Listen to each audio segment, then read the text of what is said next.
Order, honorable members, let's settle down. Budget presentation. The Honorable Minister of Finance and National Planning.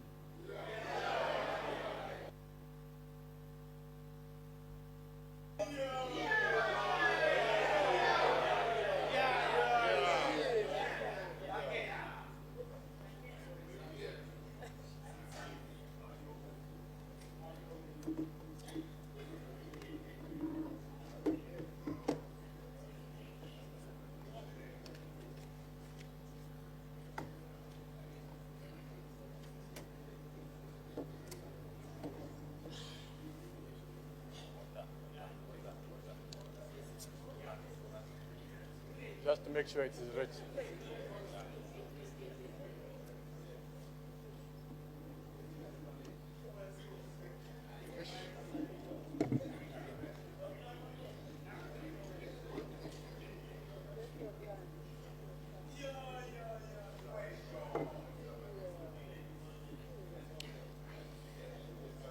Madam Speaker, on behalf of the UPND government, I have the honor to present the estimates of revenue and expenditure for the period 1st January 2026 to 31st December 2026. This is in pursuant to Article 202 of the Constitution of Zambia Amendment Act of 2016. Madam, this is the 5th time that the UPND is presenting the national budget since 2021 when we came into office. The UPND administration, under the able leadership of Mr. Hakainde Hichilema, President of the Republic of Zambia, continues to score remarkable achievements. Many of these are a result of pronouncements made during the budget presentation, as I am doing today. During the opening of the 5th session of the 13th National Assembly, the President outlined at great length some of the achievements scored by the UPND government. In summary, Madam Speaker, here are some of the achievements. Economic growth over the past 4 years averaged 5.2% in spite of calamities like COVID-19 pandemic and the 2024 drought.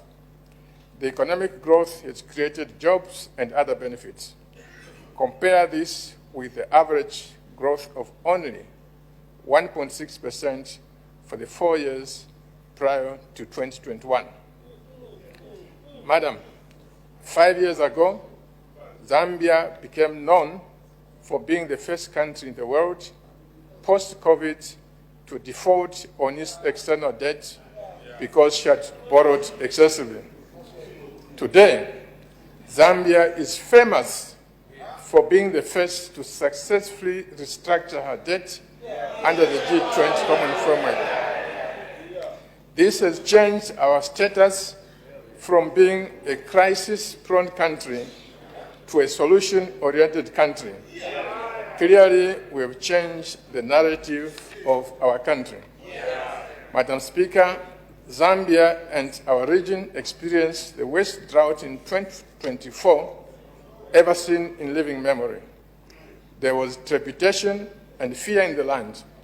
In the end, because of the diligence of this government, people had food and no one died of hunger. This is because we introduced cash for work and enhanced the social cash transfer and delivered food for sale near communities. Madam, 4 years ago, children from poor families, along with their relatives, were condemned to poverty without any hope of change into the future. This was because they had no access to education, as they could not afford to pay school fees. With free education introduced by the UPND government, an initiative that had been considered impossible by others, the sky is now the limit for a poor but able child. Madam Speaker, we cannot forget to include the positive effects of the enhanced CDF, constituency Development Fund. Children who were previously learning from makeshift structures and sitting on logs of trees are now comfortable sitting in modern classrooms on desks manufactured by the local people, thus creating jobs in those areas. So much can be said about the transformative impact of CDF, and therefore, let me just say that CDF is indeed a game changer. Madam, these are just a few examples of the good things that have been happening since 2021. However, Madam Speaker, it is said that development has no finishing line. In other words, there can never be a time when a country lays back and stops striving to move forward because it has developed enough. We must always continue to strive forward. Madam Speaker, certainly in the case of Zambia, as we celebrate our achievements, we cannot ignore the pending development issues, especially those that lean heavily on the youth and women. Madam, unemployment remains a problem for many of our young people. Poverty is also unacceptably high. Not to be forgotten is the inadequate infrastructure, especially in electricity and roads. Finally, the need to increase productivity cannot be overemphasized. Poverty can only be eliminated when the population increases its ability to produce more. This, therefore, means that much more still needs to be done to push our country to the next level of development. The time for doing so is now, as the 8th National Development Plan ends and we begin to develop the 9th National Development Plan. In this regard, the theme that the President chose when opening the 5th session of the 13th National Assembly of Zambia was appropriate. Thus, the 2026 budget has adopted the same theme of consolidating economic and social gains towards a prosperous, resilient, and equitable Zambia. The budget provides fiscal content or budgetary content to this theme. The measures already taken since we came into office and those that will follow are designed to take our economy to a level not experienced in our country before. Madam Speaker, my address this afternoon is in 4 parts. In part 1, I highlight the macroeconomic developments in 2025. In part 2, I present the macroeconomic goals and strategies for 2026. In part 3, I provide estimates of revenue and expenditures, as well as borrowing needs. And in part 4, I conclude. The macroeconomic developments, starting with the international scene, Madam, trade tensions and heightened geopolitical risks are expected to slow down global growth to 3% this year from 3.2% in 2024. In 2026, a modest pickup to 3.1% is projected.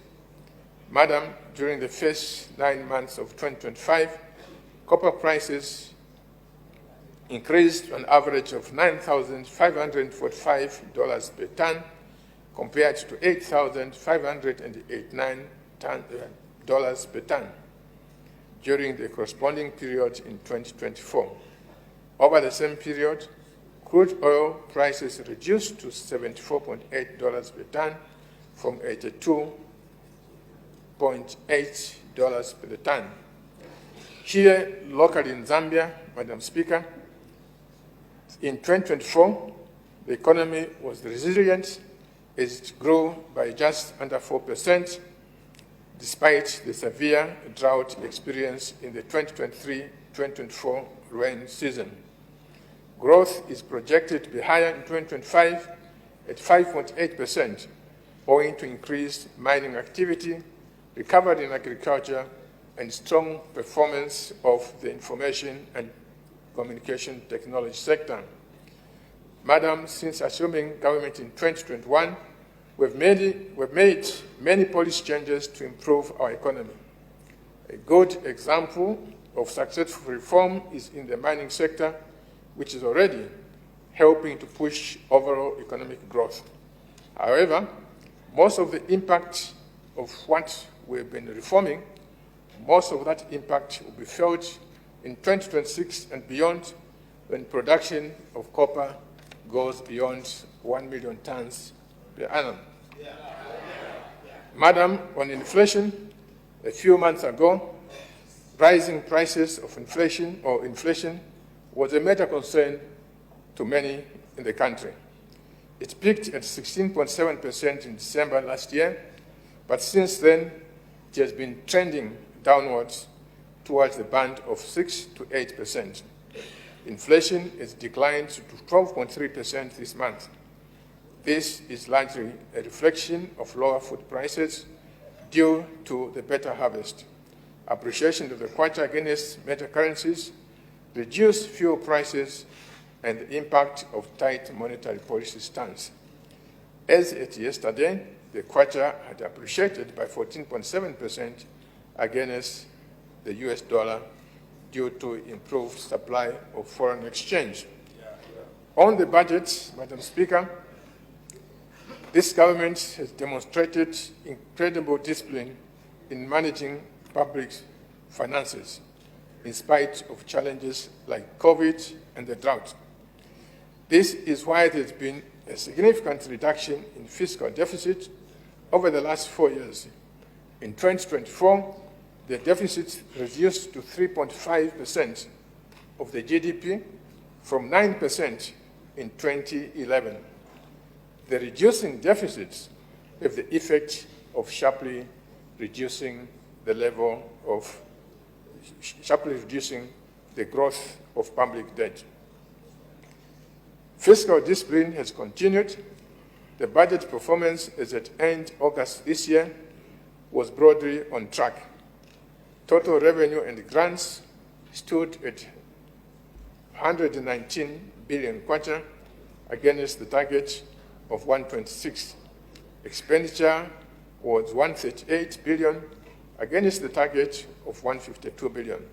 The deficit for this year is projected to be within the target of 4.6%, which was revised from 3.1% in July. The adjustment was mainly to accommodate the clearance of fuel arrears and the resumption of debt servicing payments after debt restructuring. Madam Speaker, regarding the debt, as at end June 2025, the central government external debt, excluding publicly guaranteed external debt, increased by 2.3% to $15.78 billion from $15.43 end December 2024. This was primarily driven by disbursements by multilateral and plurilateral creditors. Publicly guaranteed external debt was, however, unchanged at $1.36 billion US. Madam, as at end August 2025, the overall stock of treasury bills and government bonds increased to 242 billion from 229 billion as at end December. Madam Speaker, the outstanding payments to suppliers of goods and services increased by a modest 3.3 billion to 84.1 billion. On the financial sector performance, Madam Speaker, the cost of borrowing still remains relatively high, not good for any of us, at 29%. That notwithstanding, credit to households and businesses grew by 20.7% during the first half of the year. Madam, the overall financial performance and the conditions of the banking sector is okay, satisfactory. The banking sector remains profitable with relatively low non-performing loans as at end August 2025 the non-performing loans ratio stands at 3.8% against the benchmark of 10%, meaning our banking system is solid. Madam Speaker, this also remains the case with the non-bank financial sector. To safeguard financial stability, Madam Speaker, against adverse impact of drought and support economic growth, Bank of Zambia launched a 5 billion stability and resilience facility in December last year. Demand on the facility has been overwhelming, with approximately 4.7 billion approved, most of it to agriculture, manufacturing, and energy. On the external sector, Madam Speaker, preliminary data indicate that export earnings during the first 8 months of this year were $8.18 billion, compared to $7.26 billion during the same period last year. In other words, our exports base is rising. The better performance was mainly due to rising copper prices and favorable prices. During the same period, imports amounted to $8.21 billion, representing an increase of 18.8% as more and more machinery and other equipment gets imported in our country, which is something positive for the near future. Madam, over the last 4 years, non-traditional exports grew by 37.3% and were $3.54 billion in 2024, driven mostly by agriculture and manufacturing. Over the same period, we saw a lot of foreign direct investment coming in, which increased by 62.6%, exceeding $1 billion of investment coming into our country alone. And most of this went into the mining sector. Madam Speaker, gross international reserves, these have been rising. We are just under $5 billion now. At the end July 2025, from 4.3 billion at the end of December 2024. In terms of import cover, this was equivalent to 4.8 months of imports. Let me now go to macroeconomic objectives, Madam Speaker. Madam Speaker, to consolidate economic and social gains towards a prosperous, resilient, and equitable Zambia, government has set the following macroeconomic objectives for 2026. A, attain real GDP growth rate of 6.4%. B, reduce inflation to the 6 to 8% target band. C, maintain gross international reserves above 4 months of import cover. D, increase domestic revenue to at least 22.3% of GDP. E, reduce fiscal deficit to 2.1% of GDP. And F, limit net domestic borrowing to 2.3% of GDP. Madam Speaker, I will now run through policies and strategies for 2026. Policies and strategies for 2026. And as I do so, I'll follow the pillars that are enshrined or which are in the 8th National Development Plan. Those pillars are what we do about economic transformation and job creation, what we do about improving human capital, in other words, education, health, and others, what we do about environmental protection, what we do about good governance. So this is the format of how I'm going to talk about policies for 2026. Let me therefore start with the economic transformation and job creation. Madam Speaker, it is vital that our country experiences strong economic growth year after year.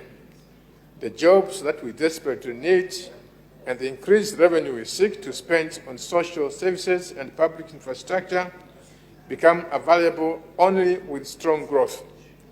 Building on the strong growth of the past 4 years, we must ensure, as a country, that it is not only sustained but accelerated. Madam, upon assuming office in 2021, we pledged to grow the economy through industrialization and economic diversification. Over the past 4 years, the country has attracted significant investment in mining, manufacturing, tourism, energy, and other sectors. Our efforts in revamping and growing the economy are evident. Let me now, Madam Speaker, at this point, go through sector by sector what policies will be implemented so that growth takes place in those sectors, so that those sectors drive the growth of the economy. And the starting point, Madam Speaker, the starting point is mining. Madam Speaker, performance of the mining sector has definitely improved, without any doubt. Copper production increased to 821,000 tons in 2024 from 737 in 2023. In 2025, the target of 1 million metric tons of copper production is already in sight as we continue with the journey towards the 3 million tons target per annum by 2031. This positive performance, in other words, this positive performance of making sure that the mines produce more, not the mines to close, not the mines to reduce production, but to increase production. This is what is going to contribute to positive economic growth. The positive performance, Madam Speaker, is at the back of stable mining tax and the regulatory regime and settling of disputes out of court. This has seen the reopening, Madam Speaker, this has seen the reopening of some old mines, new investments, and revitalization of activity at existing mines. Madam, as the President said, and as the Minister of Mines also said, notable milestones have already been attained towards this goal. Here are a few reminders of what the two Presidents and the Minister said. Firstly, we commissioned First Quantum Minerals S3 expansion project to enhance annual production to 270,000 metric tons. Madam Speaker, if the UPND government had not come in, this mine S3 would have closed. Now it is expanding. Secondly, we are upscaling production at existing mines such as Barrick Rumwana Super Pit. Again, if the UPND had not been there, the Barrick Rumwana Super Pit would not have come on board. Konkola Copper Mines, Madam Speaker, we all know it was closed. Now it is open and expanding. Luvambe Copper Mines, Madam Speaker, it was almost closing. Now it is expanding. Madam, Mopani Copper Mines was closed. And now it is expanding. All these mines with combined production will reach just under 600,000 metric tons of copper per annum. New mines, Madam Speaker, a new mine is expected at Mwekera Copper Mine. A new mine is expected at Mingomba. A new mine is expected in the Mumbwa, of all places, Kitumba Mine, with a combined production capacity of 700,000 metric tons. With this development, Madam Speaker, the Zambian economy, which is already growing, will reach very impressive levels within the next 2 years, which have never been seen in the history of this country. Madam Speaker, artisanal and the small-scale miners have also performed very well during our tenure, with copper production projected at 80,000 metric tons this year, a significant rise from only 13,000 in 2020. From both the artisanal and the small-scale miners are contributing to the production of gemstones, gold, and manganese. Madam, to formalize artisanal and small-scale mines, 1,498 licenses have been issued since 2023. However, the increased incidence of accidents and death due to unsafe mining practices, those are issues that the Minister of Mines is addressing. Madam Speaker, to further support formalization and improve trading in minerals, government is constructing 2 marketing centers in Mumbwa and Rufosa districts, with completion expected at the end of this year. This initiative will be rolled out to other districts where mining and trading activities are already taking place. Madam. Order. Honorable members, please, can we listen to the budget address? There's a lot of talking on both sides of the aisle. Order. Madam, progress to map economic mineral potential using the countrywide high-resolution aerial geophysical survey is at 34%, first time in the history of this country. Since the exercise was launched in July 2024, so far, western and parts of northwestern provinces have been covered. And in 2026, this work is going to continue, and there will be budgetary provisions to support the continuation of this work. Madam Speaker, to regulate and monitor the development and management of mineral resources in the country, government enacted the Mineral Regulation Commission Act of 2024. And the commission coming out of that will be operational by the end of this year.